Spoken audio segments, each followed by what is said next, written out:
Assalamualaikum warahmatullahi wabarakatuh. Selamat berjumpa kembali dalam mata pelajaran biologi. Kali ini kita akan mempelajari materi metode ilmiah. Yuk kita saksikan. Apakah yang dimaksud dengan metode ilmiah? Metode ilmiah adalah suatu metode atau cara untuk memecahkan suatu masalah dengan langkah-langkah tertentu, sistematis, logis, dan empiris. Lalu bagaimanakah langkah-langkah metode ilmiah tersebut? Pertama, merumuskan masalah. 2. Mengumpulkan data dan keterangan. 3. Menyusun hipotesis. 4. Menguji hipotesis dengan eksperimen. 5. Mengumpulkan data hasil eksperimen. 6. Menganalisis data hasil eksperimen. 7. Menarik kesimpulan. Dan 8. Mempublikasikan hasil eksperimen. Mari kita bahas satu persatu. Pertama adalah merumuskan masalah. Dari manakah sumber masalah kita dapatkan? Pertama, bisa dari hasil penelitian sebelumnya. Misalkan, dari hasil penelitian sebelumnya disimpulkan bahwa pupuk kompos bagus untuk pertumbuhan tanaman. Lalu muncullah pertanyaan baru. Apakah air bekas cucian beras bagus untuk pertumbuhan tanaman?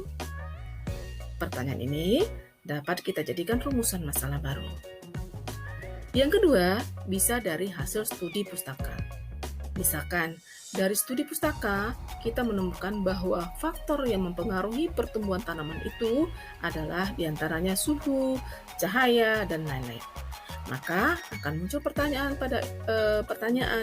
pada intensitas cahaya yang bagaimanakah tumbuhan akan tumbuh baik. Nah, yang ketiga, dari observasi langsung. Misalkan, kita melihat banyak orang yang terkena penyakit demam berdarah di suatu kampung. Maka muncullah pertanyaan, apa yang menyebabkan terjadinya wabah demam berdarah tersebut? Nah, begitu ya.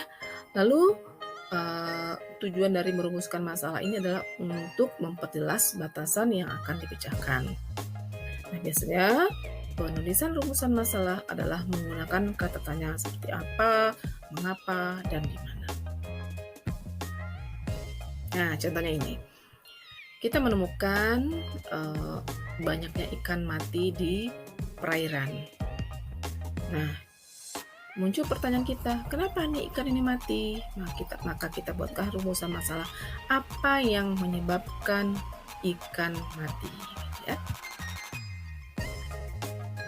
Tahap kedua adalah mengumpulkan data dan keterangan. Nah, berupa studi referensi dari hasil penelitian, teori, atau konsep. Contohnya, rumusan masalah yang tadi adalah apa yang menyebabkan ikan mati. Nah, data yang kita kumpulkan berupa faktor-faktor yang menyebabkan ikan mati, lalu observasi dan keterangan di lapangan. Tahap ketiga adalah menyusun hipotesis. Hipotesis merupakan jawaban sementara dari permasalahan yang diajukan.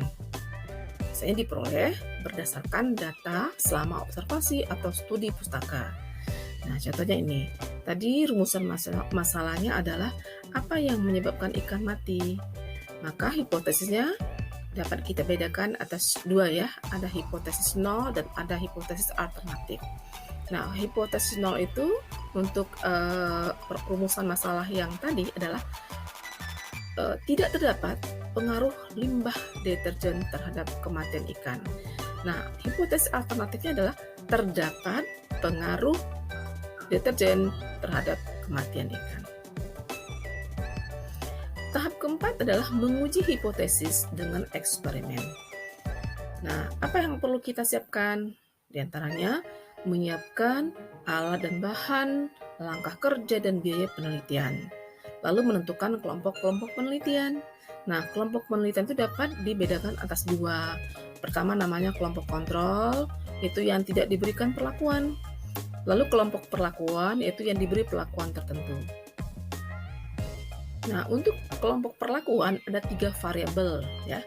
Ada variabel bebas, ada variabel kontrol, dan ada variabel terikat ya. Nah, variabel bebas merupakan variabel yang sengaja dibuat tidak sama dalam penelitian. Contohnya, konsentrasi deterjen yang dibuat berbeda-beda. Misalkan kita beri 3 jenis konsentrasi deterjen, ya. Lalu variabel kontrol adalah variabel yang dibuat sama dalam penelitian. Contohnya adalah jenis ikannya harus sama, jumlah air yang diberikan harus sama, ya. Lalu variabel terikat merupakan variabel yang muncul karena adanya variabel bebas. Contohnya jumlah kematian ikan. Nah, jumlah kematian ikan pada variabel bebas yang berbeda tentunya akan berbeda biasanya, ya. Gitu.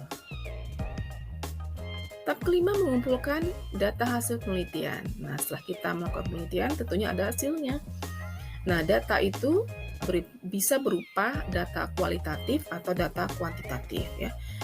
Data kualitatif merupakan data yang disajikan dalam bentuk deskripsi. Contohnya, data perbedaan warna batang tanaman, warna bunga, itu nggak ada ukuran-ukuran, ya. Lalu kalau data kuantitatif merupakan data yang disajikan dalam bentuk angka, ya. Contohnya data hasil pengukuran tinggi batang tanaman, kemudian jumlah daun dan sebagainya. Tahap keenam adalah menganalisis data hasil penelitian. Nah, hasil penelitian itu kita analisis dan dibandingkan dengan teori, fakta, dan konsep yang ada dalam studi dan referensi yang sudah kita cari, ya. Nah, dia biasanya disajikan dalam bentuk deskripsi, tabel, grafik, maupun diagram. Tahap ketujuh adalah menarik kesimpulan. Nah, kesimpulan ini bisa dibuat berdasarkan pada hasil penelitian. Kesimpulan tersebut dapat yang mendukung hipotesis atau yang tidak mendukung. Tahap ke-8, mempublikasikan hasil penelitian. Nah, publikasi hasil penelitian dapat dilakukan dalam bentuk laporan tertulis, jurnal ilmiah, artikel, dan bisa dipresentasikan. Demikianlah pelajaran kita hari ini. Sampai jumpa pada pertemuan yang akan datang. Terima kasih. Assalamualaikum warahmatullahi wabarakatuh.